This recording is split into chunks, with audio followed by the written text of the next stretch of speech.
smother any odors under snow or ice, or whisk them away on howling winds. But for polar bears, this white world is a cornucopia of scents. Clues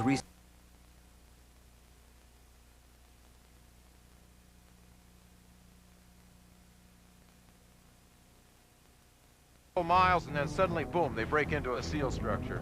So we have to think that they...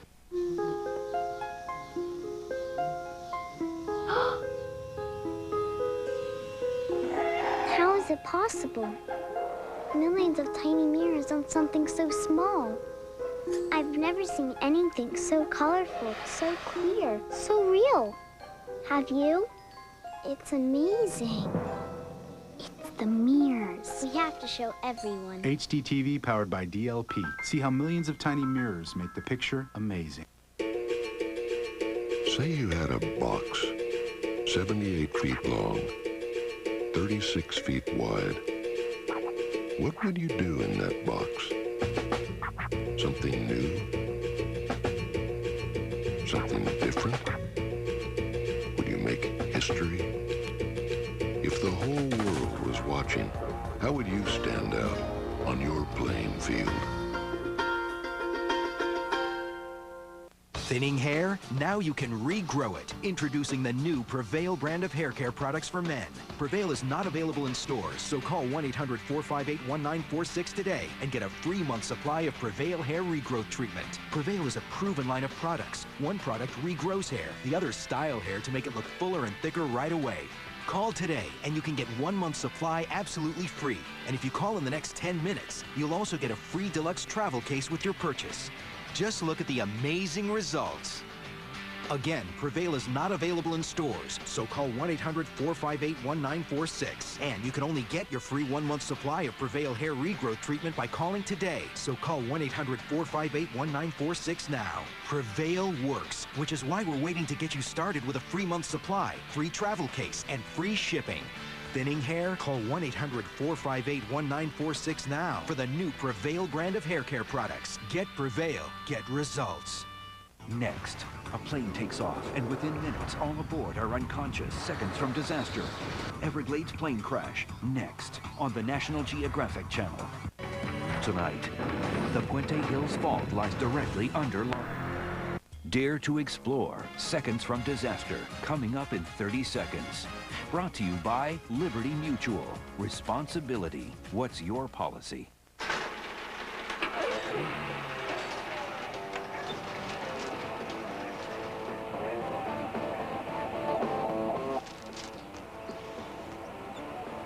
We know responsibility sometimes means working a little harder.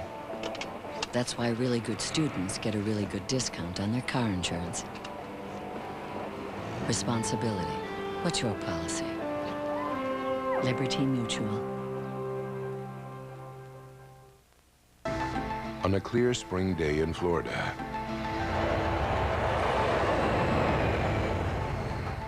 a passenger jet takes off for Atlanta, Georgia.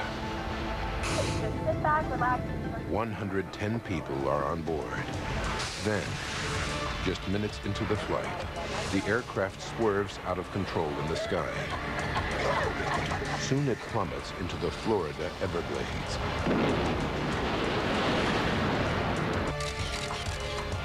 The wreckage all but disappears into the alligator-infested swamp. The cause is a total mystery.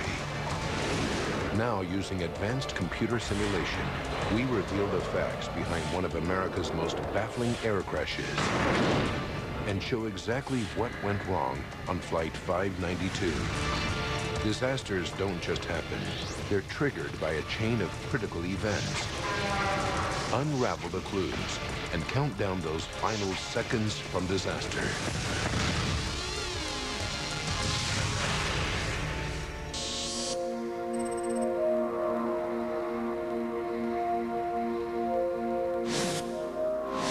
The United States, Florida,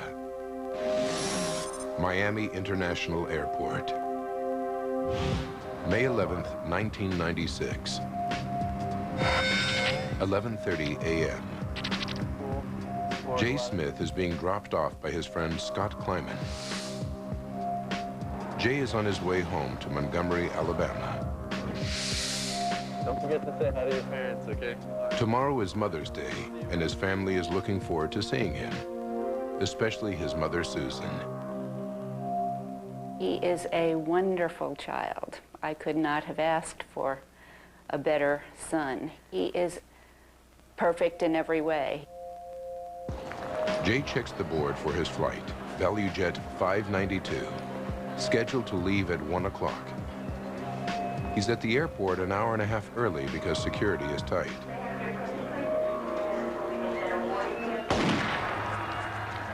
The 26th Olympic Games start soon in Atlanta, and already the FBI has arrested right-wing militants and discovered bomb-making equipment. Islamic terrorist Ramzi Youssef is also in the headlines. He's accused of trying to blow up the World Trade Center. The FBI believes that members of his group could still be at large and ready to strike. Airliners are considered a prime target.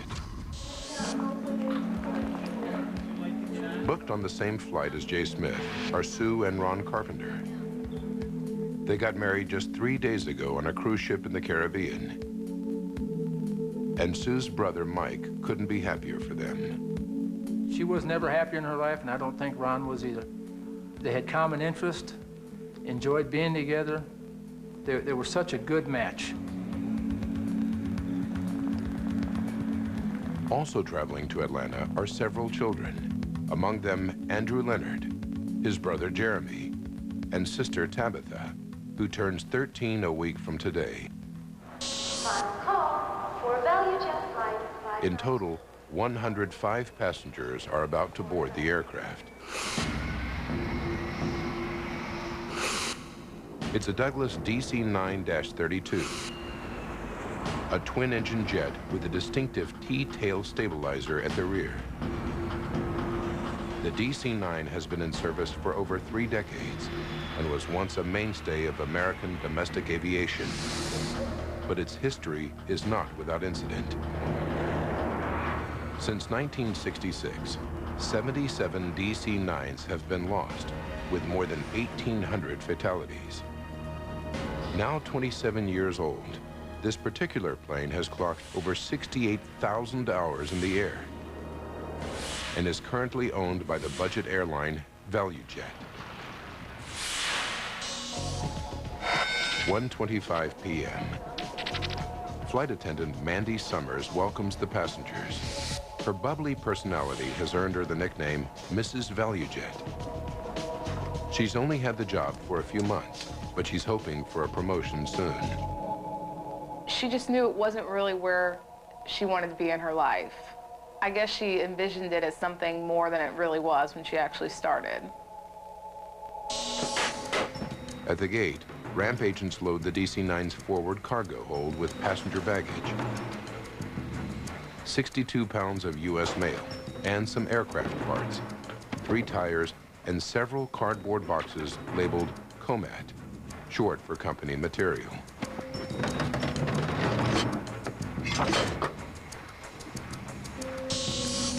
In the cockpit this afternoon is Captain Candelin Kubek. All right, Richard, how about a before-start checklist?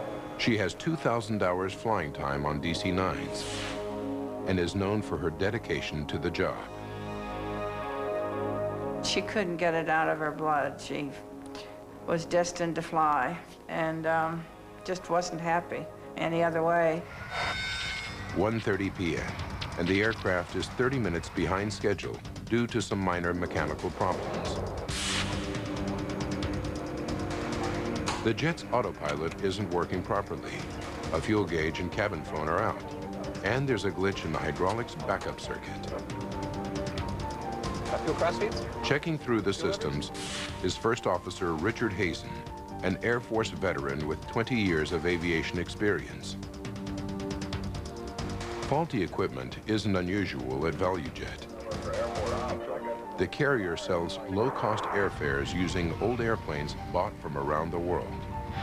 Its fleet is among the oldest in the United States, averaging 26 years.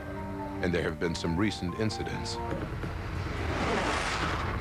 Just under a year ago, an engine exploded on another DC-9 while it was on the runway in Atlanta. 7 people were injured by flying debris, and the Federal Aviation Administration has the carrier under investigation. 1:32 p.m. Opa-locka Airfield, 10 miles from Miami International. Daniel Muehlhaupt and his friend Rick Delisle get ready for a flight in Daniel's single-engine Piper Arrow. 1:41 p.m. Mechanics can't fix the autopilot before the flight, so the flight crew disengages it. The other problems aren't serious, so the plane is ready to go. Set pressure normal. Captain Kubek and First Officer Hazen go through their final pre-flight checks, preparing for takeoff. 1:44 p.m. After a 44-minute delay, ground control finally clears Flight 592, call sign Critter, for takeoff. Critter 592, you're clear to Atlanta by the Miami 7.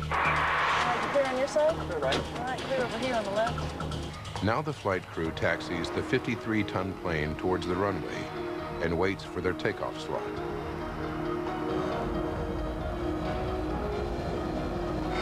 (2:03). 63 minutes after the scheduled departure time. The DC-9 accelerates down the runway, and Captain Kubek eases its nose up. At last, Flight 592 is on its way. For now, we ask that you just sit back, relax. Head flight attendant Jennifer Stearns makes the customary reassuring announcement to passengers. Captain Kubek puts the plane into a climb heading for its cruising altitude of 34,000 feet. Jay Smith and his fellow passengers sit back, relax, and prepare for the 92-minute flight to Atlanta.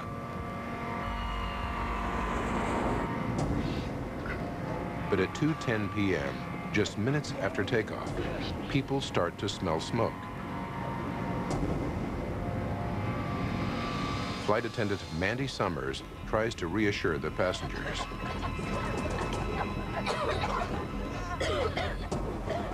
But the temperature is rising, and the smoke is getting thicker by the second. ValueJet Flight 592, with the Carpenters, Jay Smith, and 107 other passengers and crew on board, is in serious trouble. Seconds from disaster will continue. This program is brought to you by Mitsubishi, driven to thrill. Your team, no matter where you live. Let's go. Physical on 3. 1, 2, 3. Physical. Buy NFL Sunday Ticket. Get 4 months of our best programming package for free. There's good TV, there's better TV, and then there's direct TV. Tonight, the Puente Hills Fault lies directly under Los Angeles. Is time running out to save LA's skyline? Explorer, LA's Future Quake premieres tonight at 8 on the National Geographic Channel. Tonight, this machine is contradicting the theories we know and telling us how the universe really began. Naked Science, Birth of the Universe. A world premiere tonight at 10. Only on the National Geographic Channel. Dare to explore. And now back to seconds from disaster. By 2:11 p.m., the situation is getting worse on the DC-9 bound for Atlanta. Smoke is rising from the cabin floor and getting thicker. At the same time, there's a problem in the cockpit. The pilots hear a loud bang on their headphones. What was that? I don't know. There's a problem with the plane's electrical system. The battery charger has activated, trying to restore power. Then, smoke starts to seep into the cockpit. Critter 592, we need a meter return to Miami International. Turn left, heading 270. Descend and maintain 7,000. What kind of problem do you have? Now it's obvious that something is seriously wrong. Look in the cabin. 2 miles away, Daniel Muehlhaupt is at the controls of a small plane. He sees a large jet making a turn. we're flying along, and around my 10 o'clock position, I saw an aircraft maneuvering along the canal. 2:11 and 30 seconds. On board the DC-9, Kubek struggles with the aircraft.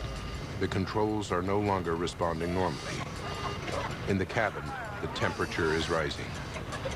Flight attendant Jennifer Stearns bursts into the cockpit to find out why the pilots haven't lowered the passengers' oxygen masks. We need oxygen. We can't get oxygen back there. Jen, we can't do it. Can't take the mask. The pilots refuse. They realize they're not going to make it back to Miami and ask for the nearest, smaller airport instead. We need vectors to an immediate. And Critter 592, vector your nearest runway. From his light aircraft, a crisis is unfolding before Daniel Muehlhoff's eyes. This guy is out of control. 2:13 p.m. Chris Osceola is fishing with his uncle, Sam Nelson, when he sees the DC-9. Hey, Sam, look at this plane. The aircraft swoops just a few hundred yards over the two fishermen. I don't see flames, I don't see smoke, the landing gear's up. He's doing some odd maneuvers out here. 2:13 and 34 seconds. On board the plane, the passengers and crew have passed out.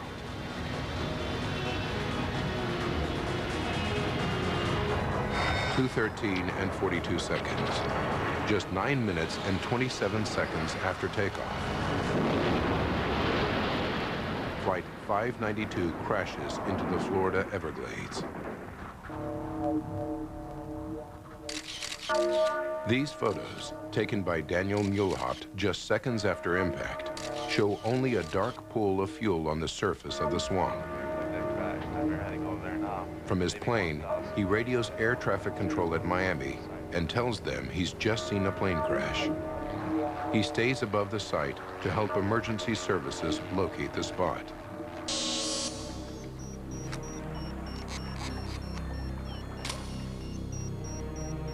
Fisherman Chris Osceola also takes a photo. When the two men climb to the top of a levee, everything is eerily quiet. The swamp has absorbed the 53-ton aircraft. And not to see anything at all or hear anything. I mean, it was just, you hear birds chirping, you know, but you could smell the jet fuel.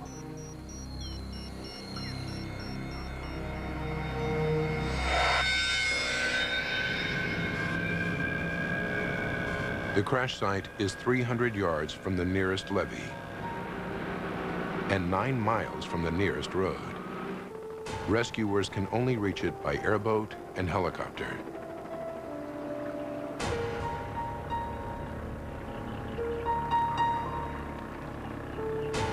Sergeant Felix Jimenez from the Miami-Dade Police is one of the first to arrive.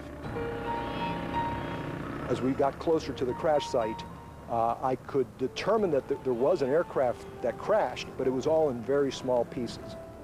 Good evening. Well, if you've been with us through the afternoon, you know that there has been a terrible air crash just northwest of Miami International Airport. A ValueJet DC-9 with 109 passengers and crew bound for Atlanta went down in the Everglades at mid-afternoon. As the story comes into the networks, rescuers continue to look for survivors until the light fades. We have not so far been able to find any victims, any survivors, any bodies. Within hours, the news starts to reach the relatives.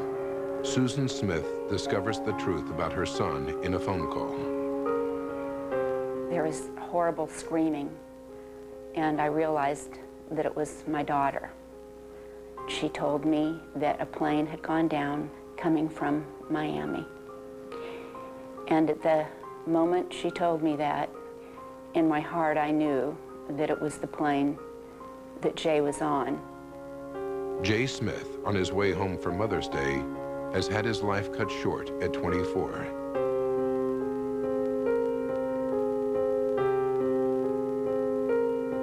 At her home near Atlanta, Georgia, Captain Kubek's mother, Marilyn, also gets the news. I really threw myself on the floor and beat the floor in despair. This just can't be true. I'm having a dream, a nightmare. This is not real. Tabitha Leonard is killed just a week before her 13th birthday. With despair come questions. Why did Flight 592 plummet from the sky just minutes after takeoff? Why were two such experienced pilots unable to save the plane? Now, by rewinding the events of that fateful day and going deep into the investigation, we can reveal what really happened to ValueJet Flight 592. Advanced computer simulation will take us where no camera can, into the heart of the disaster zone.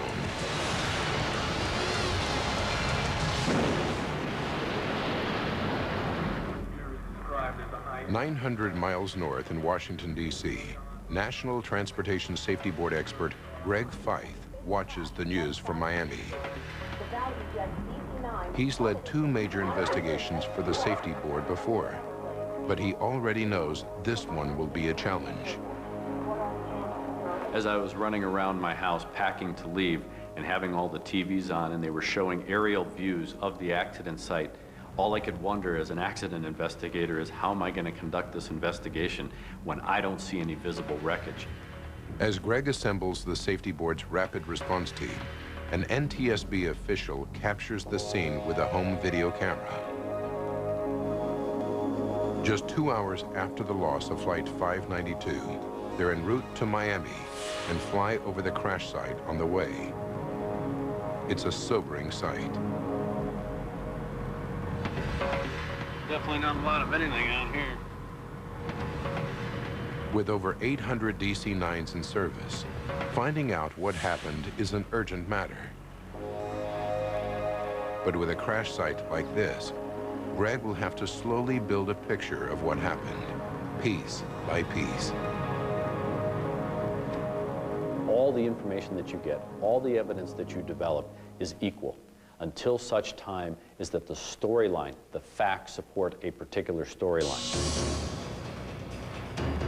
The hole in the swamp is 130 feet long and 40 feet wide. Wearing special biohazard suits to protect them from spilt aviation fuel, rescuers walk shoulder to shoulder, combing the murky water. But the swamp proves almost impossible to penetrate. Beneath the water lies a thick layer of matted vegetation. Sawgrass cuts and tangles the rescuers as they try to move forward.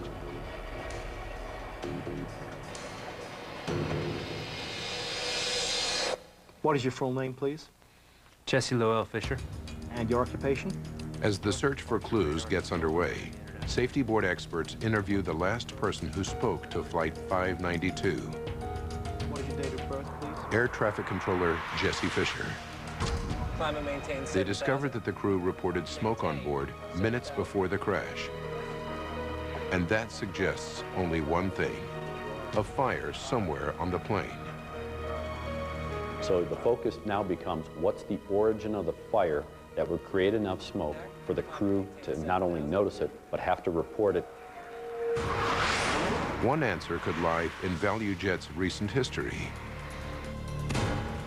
Could this be a repeat of the 1995 incident?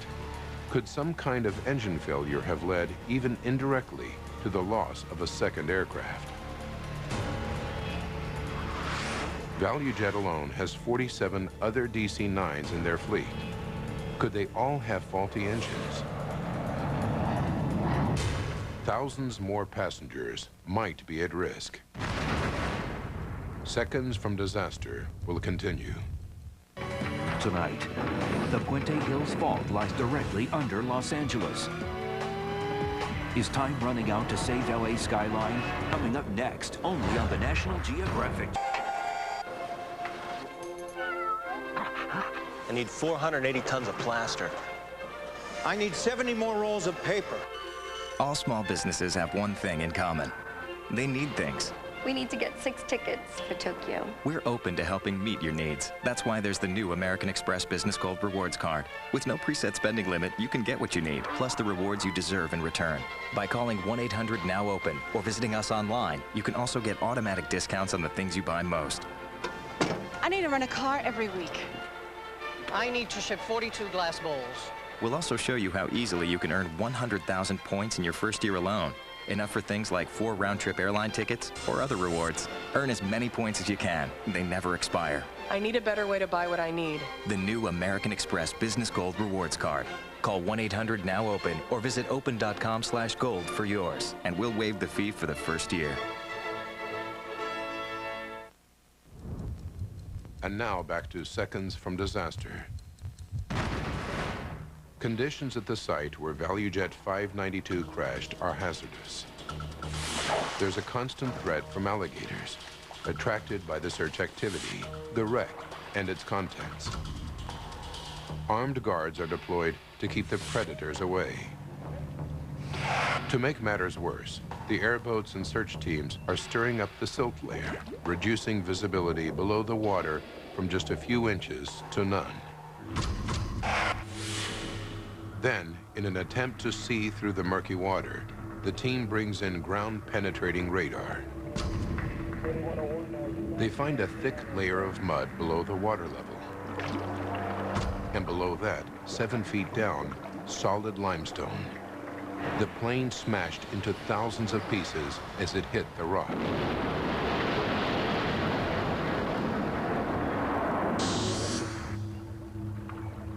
The team starts to piece together the recovered debris at nearby Kendall Tamiami Airport, where safety board specialists will examine it. But early analysis of the engine wreckage offers little hope of an easy answer.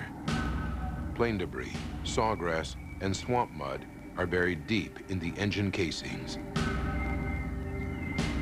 Greg Feith knows that this is likely to happen only if they were working normally on impact. While he can't rule out engine malfunction, now it's not likely to be the cause of the crash. Solving the mystery will require all the experience the NTSB has to offer. Senior board members like John Goglia, a DC-9 expert, is brought in. Even for him, the huge loss of life is hard to accept.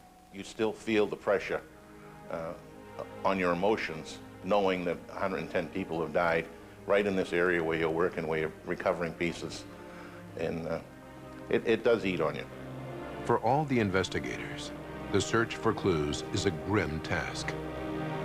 Every time I went out to the accident site, knowing that there were a lot of children on this flight, and you see the remnants, it was very emotionally, it's very heart-tugging. It was very, very difficult every single day. Gradually, family members and the public learn the full scope of the tragedy. When you go through something like this, you would give anything to have those people back in your life. I can remember seeing those images of the crash, and it tore me apart. I tried not to cry in front of my mother. I would go in the shower at night and just sob. Slowly, sections of the DC-9 begin to take shape. The investigators painstakingly recover, decontaminate, and identify thousands of pieces. There are 2 parts that would help the investigation: the flight data and cockpit voice recorders. But the black boxes, as they're often called, remain stubbornly hidden in the swamp. Without them, it would have made the investigative process very difficult because they were going to provide us with a lot of information.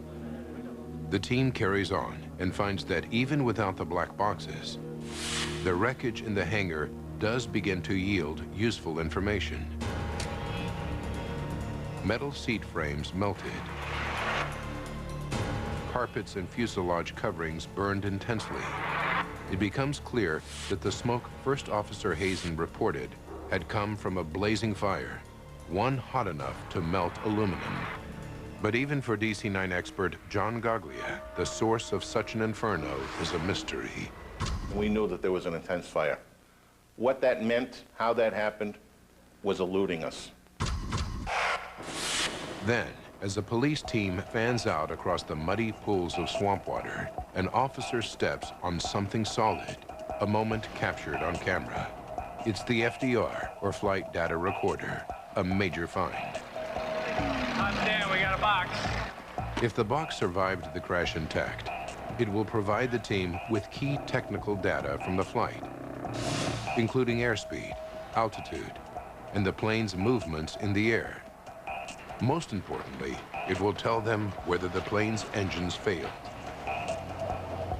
But when technicians and officials at NTSB headquarters get their first look at the flight data recorder, they are not optimistic. This flight data recorder took a severe hit, and when we first saw it in the laboratory, we had great concern that we were not going to get the data off of it. While they wait, the NTSB team considers a new, sinister option. The fire was so sudden and the loss of controls so complete that a bomb has to be a possibility. Did a terrorist's bomb bring this plane down in the Everglades? The NTSB must figure out what caused the crash of Flight 592. Stay tuned for more Seconds from Disaster. Tonight, the Puente Hills Fault lies directly under Los Angeles. Is time running out to save LA's skyline? Explorer, LA's Future Quake premieres tonight at 8.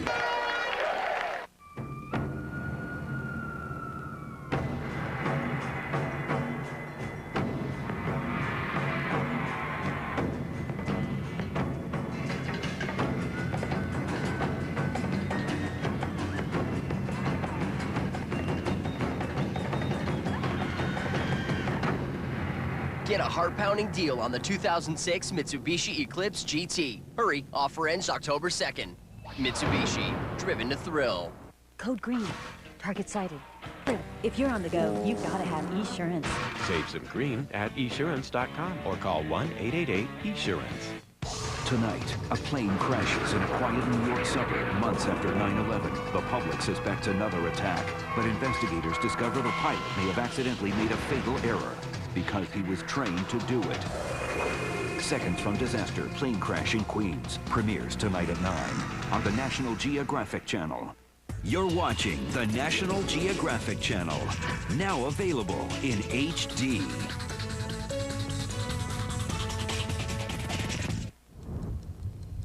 You're watching Seconds from Disaster. What could have happened to an ordinary DC-9 on a routine flight to Atlanta? Could this vast swamp be the scene of a crime? One of the things that we need to identify is whether this is a pure accident or an intentional act. If it's an intentional act, that means it's criminal. Islamic extremist Ramzi Youssef is awaiting trial for the first bombing of the World Trade Center and for plotting to blow up American planes. With the Olympics so close, a major airline bombing would be just the type of attack needed to spread fear and anxiety at the Games. Working closely with FBI agents at the scene, investigators send samples of debris from the crash site to an FBI lab. There they will be analyzed for traces of explosives. It's a tense time, but then there's a big break in the investigation.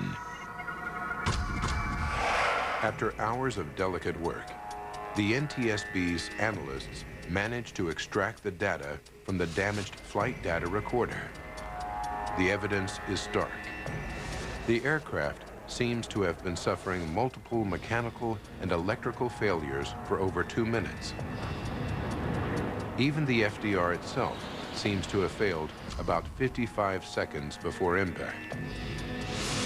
But the safety board can finally rule out engine failure as the cause of the disaster.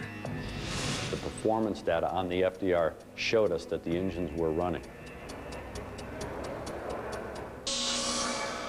Now they find out there was a fast-burning fire, and the engines seem to have been functioning on impact. But there are still many mysteries about Flight 592.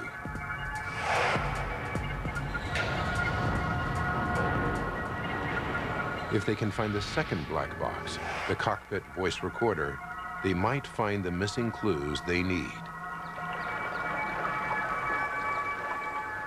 The flight data recorder won't tell us what was actually happening in the airplane. The cockpit voice recorder could give us a clue as to what the origin of the fire was, because the crew would have been talking about the things that were taking place. As the salvage teams continue to search the swamp, investigators look for clues elsewhere. They know that ValueJet is under investigation for its poor safety and maintenance record. There were problems with this ValueJet operation virtually every week before the accident. There was a real concern that was ValueJet shorting on maintenance. Were they doing things in the interest of money rather than safety? That was a very big concern throughout the process of this accident investigation. Greg and his team examined the plane's recent fault history. Can they find the answer to the crash here? Sure enough, they discovered the DC-9 did have several problems prior to takeoff, and that the plane had been delayed as a result. They find that the plane's autopilot had been malfunctioning for 2 days. The pilot's log states that when engaged, it made the plane pitch up and down. Mechanics tried to repair it, but failed.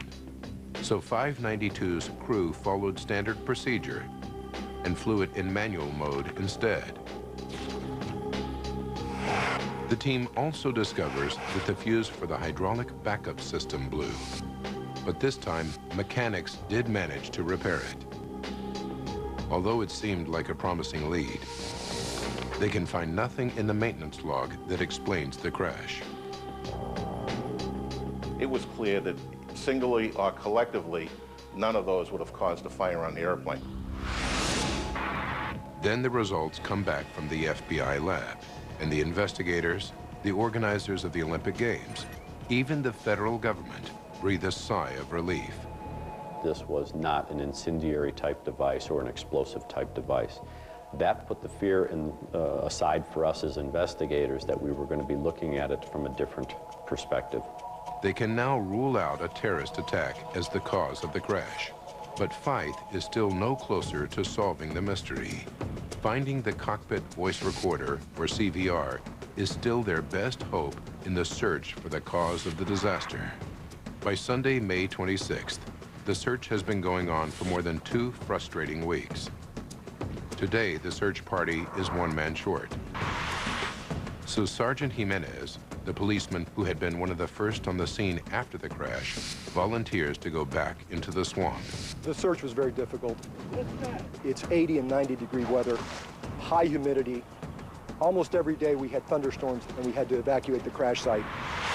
Finally, the break everyone has been hoping for. I said a very short prayer, and as soon as we resumed the search, I stuck my probe in the water, and I knew I had hit metal. I reached down, followed the probe, and pulled out the CVR. It's not just the policeman's prayer that's answered. It's also a major turning point for the team. The voice recording gives investigators a chilling insight into the crew's last moments.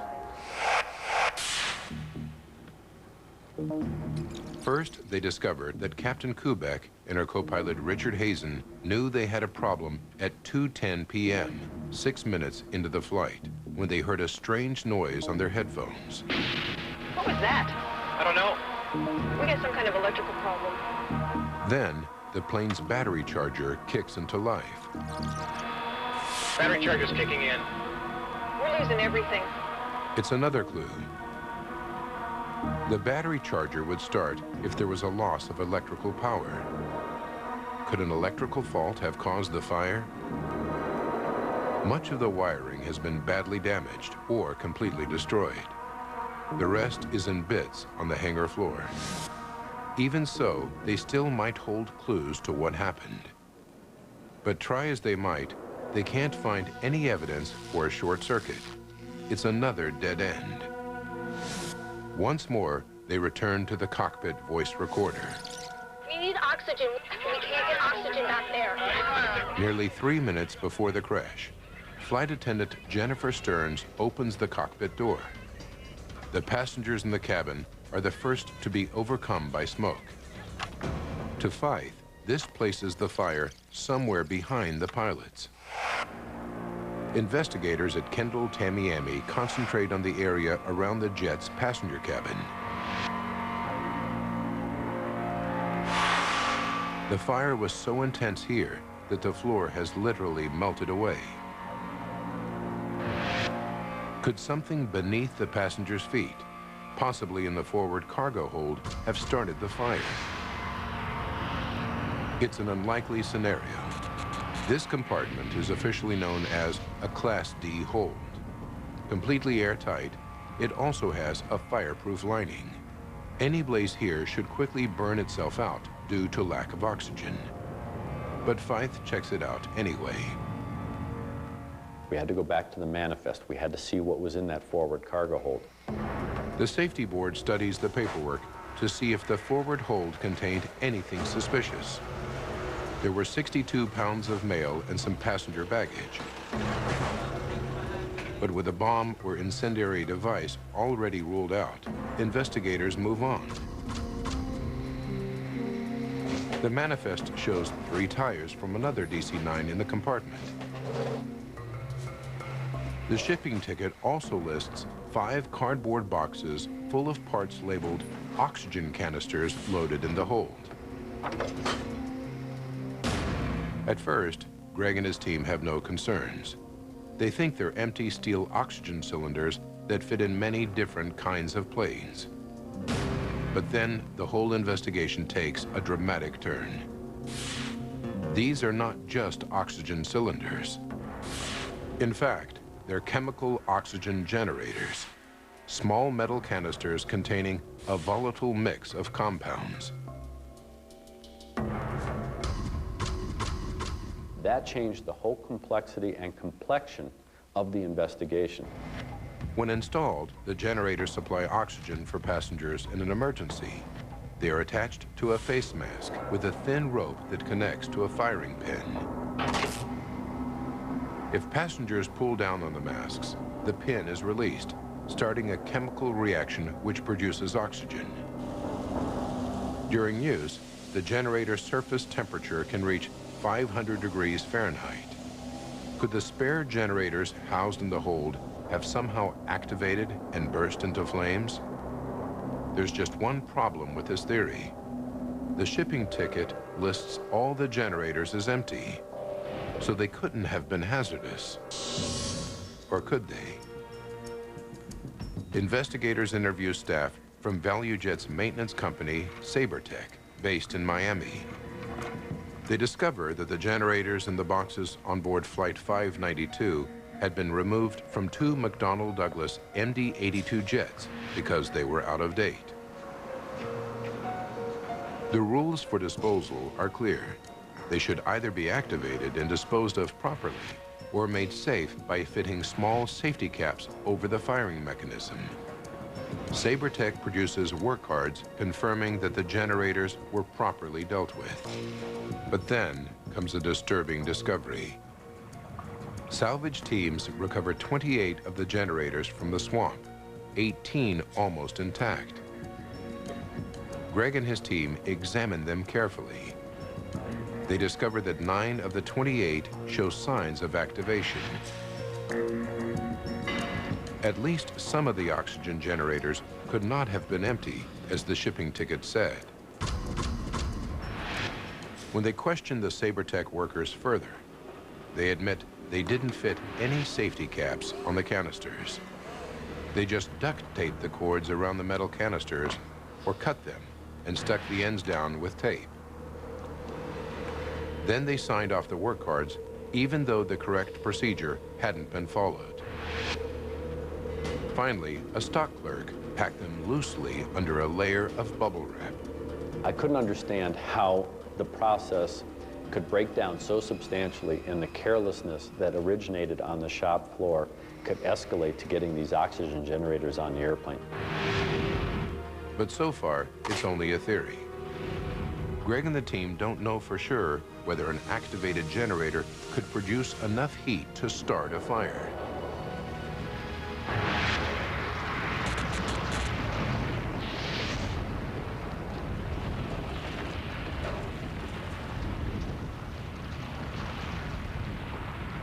At this point in time, nobody really had a good understanding of what happens when these oxygen generators start producing oxygen.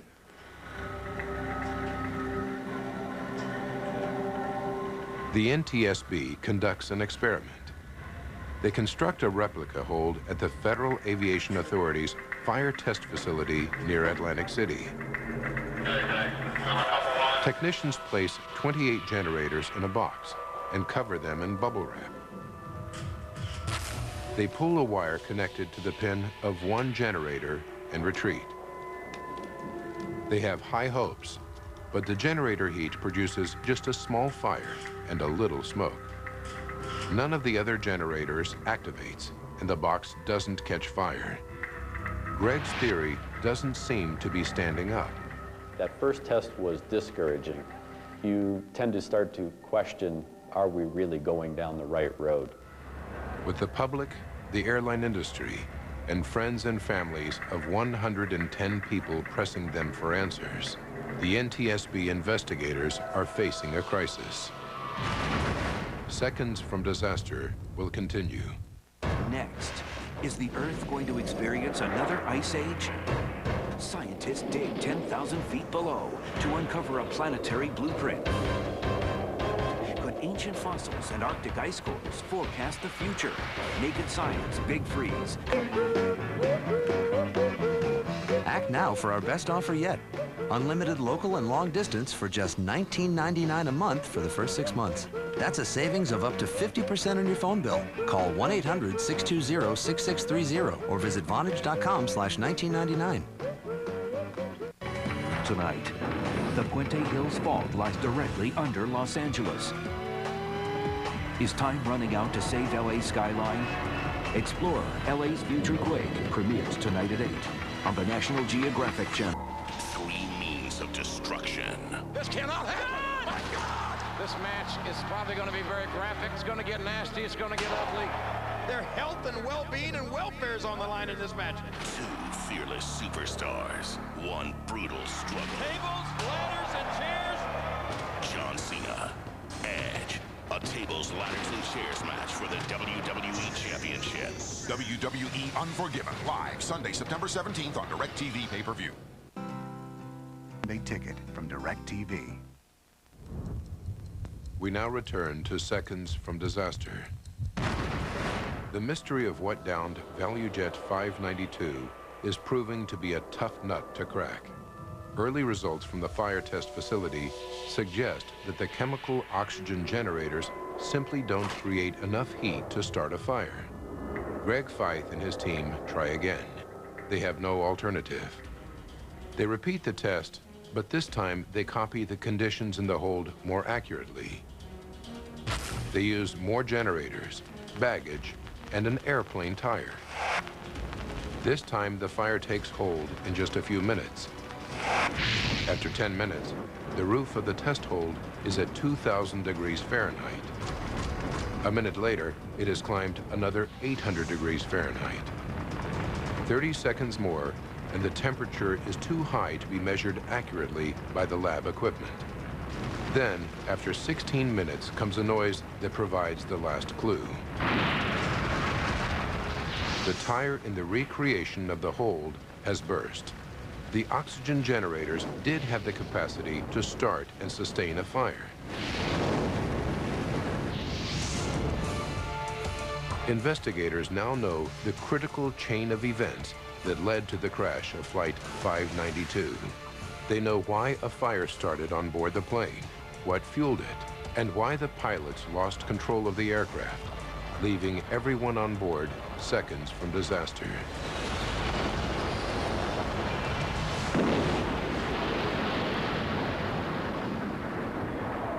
May 11th, 1996. 1 hour to disaster. A SaberTech driver pulls up at gate G2 at Miami International Airport with ValueJet cargo for flight 592. Inside the boxes are 144 out-of-date oxygen generators loosely packed.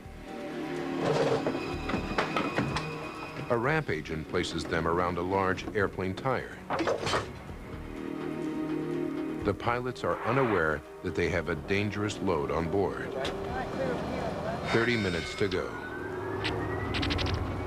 As the plane taxis to the runway, the loose packing and unsecured cargo jolt one of the generators into action. It begins to heat up.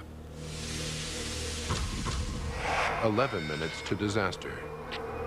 The plane taxis to its takeoff position. In the hold, the surface of the metal generator gets hotter and hotter.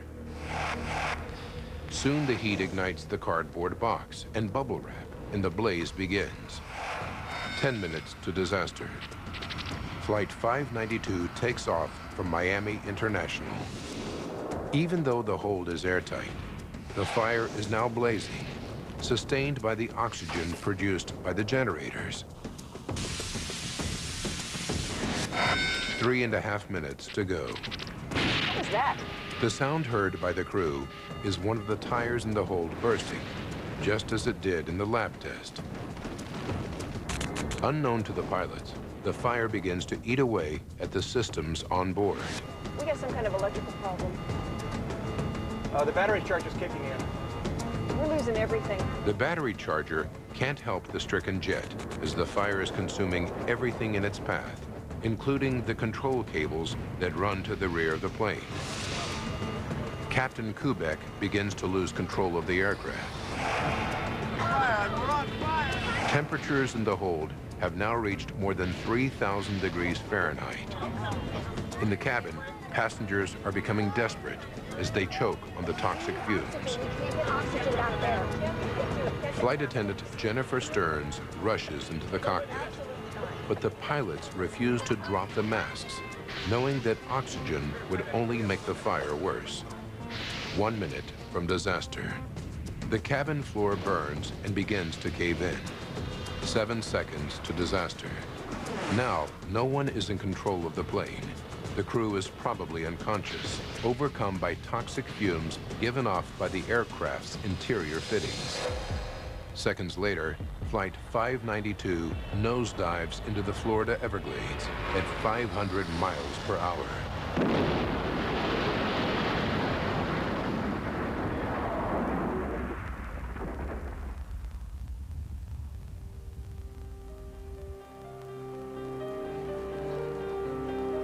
Nearly 3 months after the crash, relatives hold a mass funeral for 48 of the victims whose remains are interred together. Only 61 of the dead are ever identified.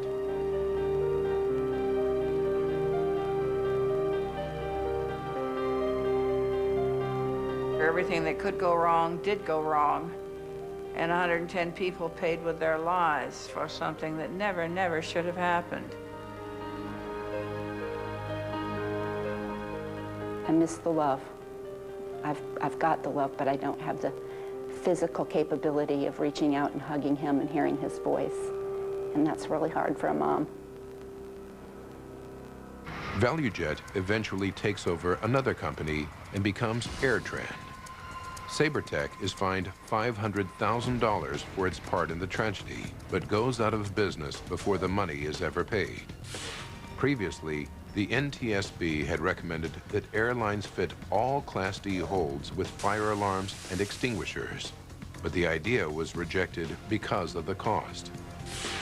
Since 2001, fire detection and suppression systems have become mandatory. In the United States, it takes a dramatic event to move the regulatory authorities to change. And in this case, it took the loss of 110 people.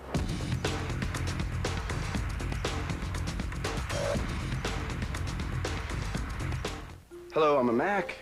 And I am no one.